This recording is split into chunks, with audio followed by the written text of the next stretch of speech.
Out of My Mind by Sharon M. Draper. Chapter 5. I have been at Spalding Elementary School for 5 years. It's very ordinary, filled with kids just like the schools I see on television shows. Kids who chase each other on the playground and run down the hall to get their desks just before the bell rings. Kids who slide on icy patches in the winter and stomp in puddles in the spring. Kids who shout and push. Kids who sharpen their pencils, go to the board to do math problems, and open their books to read a poem. Kids who write their answers on notebook paper and stuff their homework into backpacks. Kids who throw food at each other in the lunchroom while they sip on juice boxes. Kids who sing in the choir, learn to play the violin, and take gymnastics or ballet or swimming lessons after school. Kids who shoot baskets in the gym. Their conversation fills the halls as they make plans, make jokes, make friends. Kids who, for the most part, ignore kids like me. The special needs bus, as they call it, has a cool wheelchair lift built in the door, and it picks me up every morning in front of my house. When we get to the school, the drivers take their time and make sure all the belts and buckles are tight before they lower all of us with the walkers or wheelchairs or crutches or helmets down on the bus lift, one by one to the ground. Then an aide will roll us, or help us walk, over to a waiting area. When the weather is bright and sunny, we sit outside the school.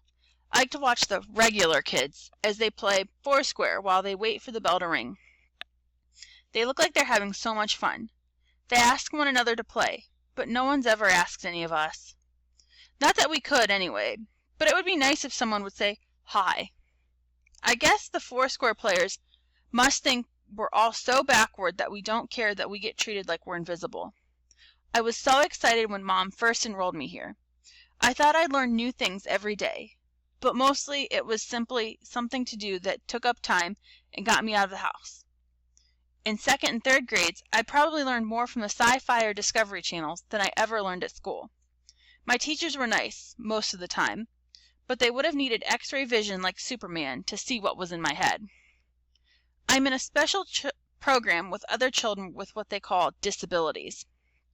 Our ages range from 9 to 11. Our learning community, what a joke, has been together since I started school. We never seem to move up and on like other classes. We just do what we did the year before, but with a new teacher. We don't even get a new classroom each year. So the same kids I'm with now were together in 2nd grade with a teacher named Mrs. Tracy. As 3rd graders, we suffered through Mrs. Billups, who could have got the award for the worst teacher in the world. There are 6 self-contained learning communities in our wing of the building. Children with various conditions, from preschoolers to kids who ought to be in high school by now. Our classroom, H5, might be nice for babies, but give me a break. It's painted yellow and pink. One wall is covered with a sun with a happy face, a huge rainbow and dozens of flowers, also with smiley faces. The other wall is painted with happy bunnies, kittens, and puppies. Bluebirds fly all over a sky with perfect white clouds. Even the birds are smiling. I'm almost 11 years old, and if I have to look at puppies in paradise one more day, I think I'll puke. Ashley, the youngest in our group, actually does puke quite a bit. She's 9, but she could pass for 3. She's the smallest in the wheelchairs I've ever seen. She's our fashion model. She's just plain beautiful. Movie star eyes, long curly hair, and a tiny pixie nose. She looks like a doll that you see in a box on a shelf, except she's prettier. Her mother dresses her in a perfectly matching outfit every day. If she has on a pink shirt, she wears pink slacks, pink socks, and 2 tiny pink bows in her hair. Even her little fingernails have been done to match. When we do what the teachers and therapists call group activities, it's hard for Ashley to participate. Her body is really stiff, and it's tough for her to reach or grab or hold anything. Every Christmas, they make the kids in H5 decorate a stupid 6-foot styrofoam snowman. I don't know what the children in regular classrooms get to do, but I know it's close to holiday time when whatever teacher we have that year pulls this thing out of a closet. Mrs. Hyatt, the kindergarten teacher, loved that messed up snowman. Just 3 huge balls of yellowing styrofoam stuck together with pins and pipes. "Let's decorate, children," she said in her squeaky and annoying voice. "We are going to place decorations with Velcro or toothpicks or glue. or whatever works on Sydney, our H5 holiday snowman. I don't know how the old snowman was at that point, but poor Sydney could not stand up straight. It leaned like a drunk who needed the wall to hold it up. Mrs. Hyatt gave us green snowflakes. Green? We were the dumb kids. I guess we weren't supposed to care. Brown garland. Stars in purple and pink. Do you like the snowman, Ashley? Mrs. Hyatt asked her. It's almost impossible for Ashley to communicate because her body is so tight. Her talking board has just 2 words on it. Yes and no. She turned her head slightly to the left for no. I bet she wished she could knock the thing down. Compared to Ashley, Carl is huge. Even though he's just 9, he's got a special wheelchair that's extra wide, and it takes 2 aides to lift him in and out of it. But he's good with his hands. He can move his own chair. And he can hold a pencil well enough to write his name and stab a snowman. Carl sticks pencils and rulers into the snowman's torso and pens into its head. Mrs. Hyatt used to clap her hands and say, in her little squeaky voice, "Good job, Carl, so very creative." Carl would just laugh. He can talk, but only in very short sentences that usually have 2 parts. He has very strong opinions. "Snowman is dumb," he'd yell. "Very, very dumb." I think he hates the snowman as much as I do. One year he pinned a diaper on the back and another on the front of the bottom third of the snowman. The teacher let them stay. Carl knows diapers. When he poops in his pants, which is almost every day, the whole room smells like the monkey house at the zoo. The aides are so patient with him, though. They snap on their rubber gloves, clean him up, change his clothes, he always wears sweats, and sit him back in his chair. Those aides deserve medals. We're not an easy bunch. Maria, who has Down syndrome, is 10. She loves Christmas and Easter and Valentine's Day and Earth Day. It doesn't matter. If it's a holiday, Maria is ready to celebrate. She's wide around the middle, a little like our snowman, but Maria talks all the time. She's fun to be around, even though she insists on being called Melly Belly. Every year when she insists on calling me Melly Belly. Every year when it's time to bring out the ancient snowman, Maria jumps and cheers with real excitement. I'm pretty sure she's the only kid in our class who truly likes it. Is it time for Sydney the snowman? She gasps. Can I put on his hat? Please, please, can I give him my red scarf? Sydney will love my red scarf. Mrs. Hyatt and every teacher after her always let Maria take charge of the green paper cutout candy canes and the purple striped stars from the wrapping paper. Maria kisses each decoration before attaching it with Velcro to the snowman. She hugs Sydney each afternoon before she goes home, and she cries when it's time to put him away each year. Even though she has trouble figuring out complicated stuff, Maria understands people and how they feel. "Why are you sad today, Melly Belly?" she asked me one morning a couple years ago. How could she have known that my goldfish had died the day before? I let her give me a big hug, and I felt better. If Maria is our hugger, Gloria is our rocker. She rocks for hours in the corner under one of the dumb, smiling flowers. The teachers are always trying to coax her out, but she wraps her arms around herself like she's cold and keeps rocking. She's autistic, I think.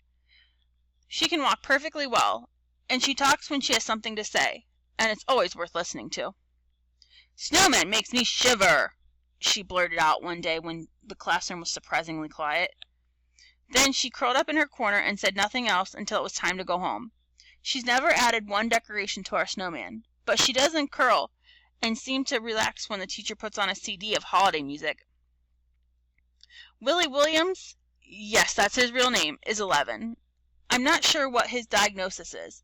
He yodels like one of those Swiss people in a mountain climbing commercial. He makes other noises too, whistles and grunts and shrieks. He's never, ever quiet, and never completely still. I sometimes wonder if he makes all those noises and movements in his sleep. When Sydney the snowman comes out of whatever box they keep him in during most of the year, the teacher has to keep Willie at a distance because he'll knock the wobbly thing down. Willie's not trying to be mean. It's just that his arms and legs are in constant motion. He can't help it. Mrs. Hyatt was the first teacher to witness Sydney topple over. "Why don't you add this bright pink bow to our snowman?" she had squeaked to Willie that first year. All arms and movement, Willie tried. but the stupid pink bow went in one direction and poor Sydney went in the other. 3 separate balls rolled across the room. Willie shrieked and whistled. I think I saw him smile as well. Now, if Mrs. Hyatt had given Willie a baseball to glue to the snowman, it would have been placed more carefully. Willie loves baseball. Our first grade teacher, Mr. Gross, liked to play guessing games. Willie just blurbled out if the questions were butterflies or boats, but watch out if the question was about baseball. He'd screech right over the answer before the yelps and bellows took over. Who was the first baseball player to hit 60 home runs in a season? Mr. Gross asked. Babe Ruth. Then a screech. Who broke Babe Ruth's record of 714 home runs? Hank Aaron. Whooping noises. And who is the all-time hit king? Mr. Gross seemed to be astonished at Willie's knowledge. Pete Rose. 4256. Yeek! And who holds the lifetime touchdown record? Silence. Not even a squeak. Willie doesn't bother with football or snowmen. Sometimes when I look at Willie, though, I get the feeling he really wishes he could be still and silent. I watch him as he closes his eyes, frowns upon his face, and concentrate. For just a few minutes, he's quiet, takes a deep breath like a swimmer coming up for air. When he opens his eyes, the noises start all over, and then he just looks sad. Jill uses a walker because her left foot drags a little as she walks. She's thin and pale and very quiet. When Sydney comes out for the season, Jill's eyes are almost blank. It's like the light has been clicked off. She cries a lot. Mr. Gross used to put decorations in her hand and try to make it easier for her to join the activity. But it was like helping a store mannequin. I heard an aide say that she was in a car accident when she was a baby. I think that's awful. To start out, okay. But then to lose the ability to do stuff? Freddie, who's almost 12, is the oldest in our class. He uses an electric wheelchair. He loves that thing. He tells me every chance he gets, Freddie go zoom, Freddie go zoom. He grins, pretends he's putting on a helmet, and then he pushes the controller to its max position and takes off across the room. Of course, his speed control has 2 settings, slow and slower. But to Freddie, he's at the racetrack. He zooms his electric chair around the raggedy old snowman, tossing velcroed stars and bells at it, asking, Snowman go zoom zoom? Well, after Willie sent it flying and Carl tried to stab it with pencils, I guess it was a fair question. Every year, Freddie adds his own touches to the snowman. NASCAR and NASA decals like the ones on his chair. If you ask Freddie what date it is, he can't tell you. But if you want to know who won the Daytona 500, Freddie will know. And then there's me. I hate the stupid snowman, but I toss tinsel at it like they asked me to. It's easier than trying to explain. I have a large plexiglass tray that fastens to the arms of my chair. It serves as a food tray as well as a communication board.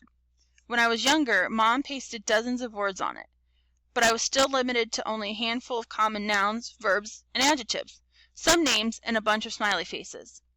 There are also a few necessary phrases like, I need to go to the bathroom, please, and I'm hungry. But most people, even little kids, need to say more than that in a day. Duh! I've got a please and thank you, yes, no, and maybe close together on the right-hand side. On the left are the names of people in my family, kids in my class, and teachers. The name Sydney is not included.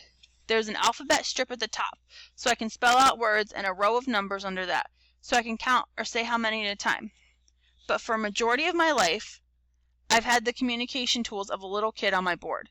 No wonder everyone thinks I'm retarded. I hate that word, by the way. Retarded. I like all the kids in room H5, and I understand their situations better than anybody, but there's no one else like me. It's like I live in a cage with no door and no key, and I have no way to tell someone how to get me out. Oh, wait, I forgot about Mrs. V.